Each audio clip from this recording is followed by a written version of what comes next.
I used to think stability was the highest form of love.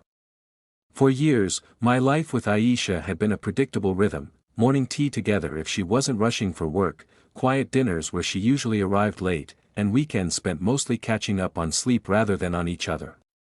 We never fought loudly, never clashed dramatically, we simply drifted in a silence that felt polite on the outside but hollow on the inside.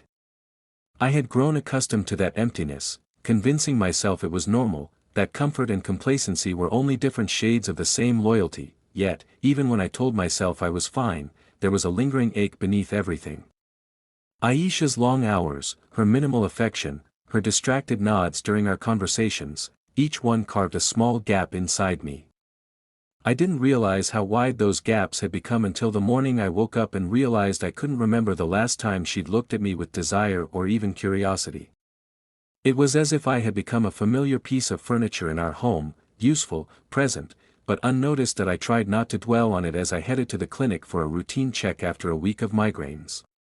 The building was colder than I expected, its pale walls absorbing even the faintest whisper. I sat on the stiff plastic chair, listening to the distant hum of an air conditioner that must have been older than my relationship. Nurses moved with practiced efficiency, calling names, flipping papers, tapping keyboards. Everyone seemed to know exactly where they were going. When the door to room 14 opened, I expected another overworked, quick-spoken doctor who would skim my chart faster than my symptoms. Instead, a calm voice called my name, soft, measured, and carrying an odd kind of warmth. When I walked in, Dr. Zara was standing by the examination table, her posture upright but relaxed, her hands clasped in a way that felt both confident and gentle. Her face was half shadowed by the bright lamp behind her, but I noticed the details that didn't require features: the steadiness in her movements, the subtle grace in the way she adjusted her coat, the way her presence filled the room with an unspoken reassurance. "Tell me what's going on," she said, not as a formality but as if she genuinely wanted to understand. Her attention felt like sunlight after a long winter, startling and comforting all at once. That I explained the migraines, the sleeplessness, the stress. She listened without interrupting, her head tilted slightly as though she was absorbing not just my words but the fatigue behind them. When she gently placed her fingers on my wrist to check my pulse, I felt her touch, light but sure, like she was grounding me. For a moment, my breath caught, and I silently scolded myself. It was just a doctor doing her job. Nothing more, but something shifted. Her questions were precise yet caring. She noticed hesitation in my voice and asked about my routine, my emotional state, my sleep, things no doctor had ever asked with such sincerity. I found myself revealing more than I intended, speaking about stress at home without mentioning names. She didn't pry, but her eyes softened, hinting that she understood more than I said. "You've been carrying a lot alone," she murmured as she wrote her notes. The simple observation felt like someone had peeled back a layer I'd kept covered for months. When the appointment ended, she handed me a prescription and a small slip with lifestyle suggestions written in neat, attentive handwriting. "Take this seriously," she said with a half-smile in her voice. "You matter more than you realize." Her words stayed with me long after I left the clinic. I walked to my car feeling strangely light, as if a door inside me had opened without my permission. The city moved around me, cars honking, people rushing, but everything sounded muted, as though my mind was replaying one voice and one moment on loop. At home, Aisha barely glanced up from her laptop when I entered. "Everything okay?" she asked, her tone flat, her eyes still scanning a spreadsheet. "Yes," I replied automatically, but my thoughts drifted back to that room, that voice, that unexpected warmth. For the first time in months, someone had truly seen me, and the thought was far too dangerous to ignore. For days after the appointment, my mind kept drifting back to Dr. Zara in moments I couldn't control. I would be washing dishes when I'd suddenly remember the kindness in her voice, or lying beside Aisha at night while replaying the way Zara had listened with such attentiveness. It was ridiculous, I told myself. She was a doctor, not some character in a forbidden fantasy. Yet my thoughts kept circling her like an orbit I didn't know how to break. Aisha noticed none of it. Our conversations had narrowed down to logistical exchanges, work schedules, grocery lists, occasional updates about her colleagues. Her words drifted in and out of my awareness like radio static. The more I tried to focus on her, the more painfully aware I became of the emotional vacuum between us.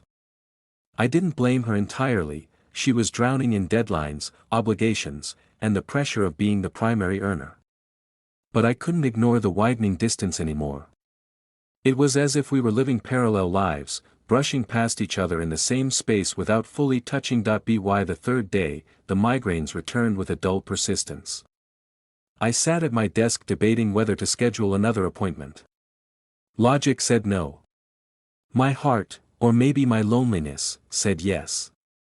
In the end, I told myself I just wanted to clarify something about the medication. Even I didn't believe my own excuse. When I walked into the clinic again, I felt my pulse quicken. The hallway seemed shorter than before, as if the building itself urged me forward. When the nurse called my name and opened the door, I stepped into the familiar room, trying to steady my breathing. Zara looked up from her desk, and the faint smile that touched her lips made my chest tighten. "You're back," she said warmly, not with annoyance or indifference, but with something that felt dangerously close to relief. "I had some questions about the prescription," I replied, though the paper in my hand remained untouched. She motioned for me to sit, and the distance between us felt charged, like static before a storm. Our conversation began with medical reassurances, dosage, side effects, lifestyle adjustments.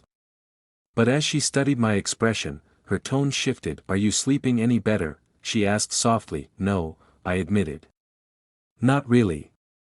There's just a lot on my mind."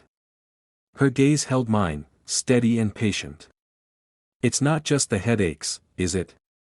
It wasn't a question, it was an invitation. Words spilled out before I could stop them. Frustrations, fears, the emotional numbness that had woven itself into my life with Aisha. I didn't mention Zara's role in my restlessness, but I didn't have to. She seemed to understand the unsaid parts. She leaned back slightly, considering me with a tenderness that made my throat tighten.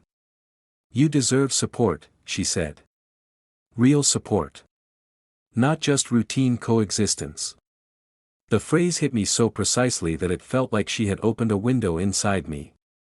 I nodded, unable to mask the vulnerability pulsing through me. After the appointment, as I walked toward the exit, I heard her footsteps behind me. "Wait," she called gently. She handed me a small flyer for a stress management workshop, but her fingers brushed mine as she passed it. A fleeting touch, barely more than a whisper against my skin, yet it sent a shiver through me. "Take care of yourself," she said. The words were simple, but her tone wrapped around them like a promise. That I found myself outside the clinic minutes later, though I had no memory of walking there. I sat in my car, gripping the steering wheel, aware that something inside me had shifted again, deeper this time, harder to dismiss. A few evenings later, fate intervened in a way I couldn't have anticipated. I stopped by a quiet cafe near my workplace, craving a moment away from the heaviness of home. As I waited for my order, I heard a familiar voice behind me. "Long day." I turned, startled, to see Zara standing there in casual clothes.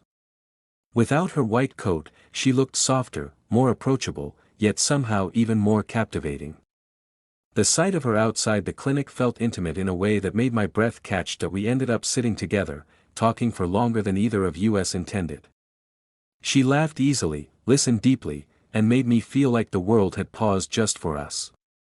The conversation flowed with an ease I hadn't felt in years. I forgot about the time, about Aisha, about everything except the woman sitting across from me. When we finally stood to leave, she hesitated. "I'm glad I ran into you," she said, her voice low, almost hesitant. "Me too," I replied before I could censor myself. She held my gaze a moment longer than necessary. Something unspoken lingered between us, delicate but undeniable. As I walked back to my car, my heart pounded with a mixture of fear and longing. I knew the line between doctor and patient, stranger and temptation, had blurred. Deep down, I also knew I wasn't trying to redraw it, and that realization terrified me more than anything. The night everything changed arrived quietly, without ceremony or warning. Aisha had texted earlier that she would be working late again, the same message I had received countless times. I stared at my phone far longer than necessary, feeling the familiar heaviness settle in my chest. It wasn't her absence that unsettled me, it was how normal it had become that I tried to distract myself by cleaning the apartment, but every room felt like a museum of routines we no longer practice together. The couch where we once watched movies side by side, the kitchen where we used to share late-night snacks, the bedroom where silence had replaced intimacy, all of it felt hauntingly hollow. By the time my phone buzzed again, I was sitting alone on the balcony, listening to the city hum beneath me. The message was unexpected, almost intrusive in its simplicity. "Are you okay?" Zara. For a full minute, I couldn't move. I hadn't given her my number, she must have accessed the contact information from my patient form. It should have bothered me. It didn't. If anything, her message felt like a lifeline thrown into waters I had been drowning in silently. "That I'm fine," I typed back, then deleted it. The truth pressed against my ribs. After a long breath, I wrote instead, "Not really." Her reply came instantly. "Can you talk?" Something in her tone, gentle, understanding, steady, pulled me upward before I could reconsider. We arranged to meet at the same cafe we had stumbled into days earlier. I told myself we were just talking, just clearing my mind, just something. But deep down, I knew we were moving toward a line that could no longer be ignored. The cafe was dimly lit, its warm ambience creating a cocoon around the night. When I walked in, Zara was already seated by the window, her posture tense yet hopeful. She stood when she saw me, her eyes reflecting a concern that struck something raw inside me. "You didn't look well last time we talked," she said quietly. "I've been thinking about you." I sat down slowly, afraid my emotions would spill out if I wasn't careful. "Things at home are complicated," I admitted. She nodded, encouraging me to continue without pushing. That I told her about the loneliness that had seeped into my life like creeping fog. I described the way Aisha and I had drifted apart, not through conflict, but through neglect so subtle it felt invisible until it wasn't. Zara listened without interruption, her expression a blend of empathy and restrained pain. "I'm sorry," she murmured. "No one deserves to feel unseen." Her words struck deeper than they should have. I felt my defenses weaken, the barrier I had kept between us thinning dangerously. "I shouldn't be telling you all this," I whispered. "Maybe," she said softly. "But you needed someone to hear you." The honesty in her voice broke something open inside me. When our hands brushed across the table, neither of us pulled away. The contact was brief, accidental even, but it ignited a spark I had been resisting for too long. That we left the cafe together, walking in silence along the empty street. The night air was cool, the breeze lifting strands of hair across my face. Zara reached out instinctively, tucking them behind my ear. The gesture was tender, intimate, innocent enough to deny, yet charged enough to shatter any illusion of distance. "I shouldn't," she whispered, her voice trembling with conflict. "I know," I breathed back, but neither of us moved. For a suspended moment, we hovered on the edge of a choice that would change everything.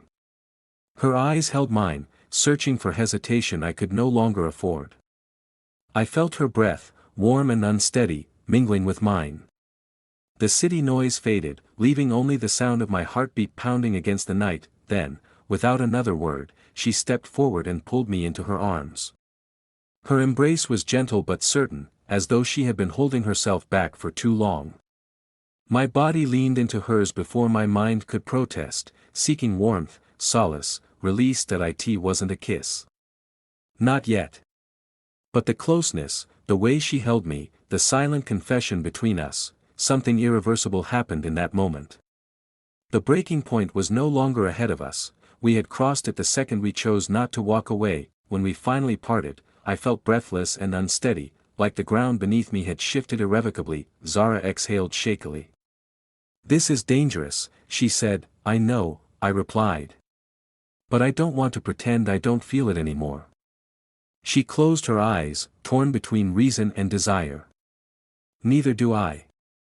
We stood there in the quiet street, bound by a truth we had both avoided. And even as guilt stirred inside me, I couldn't deny the undeniable pull between us. Something had begun that neither of us knew how to stop.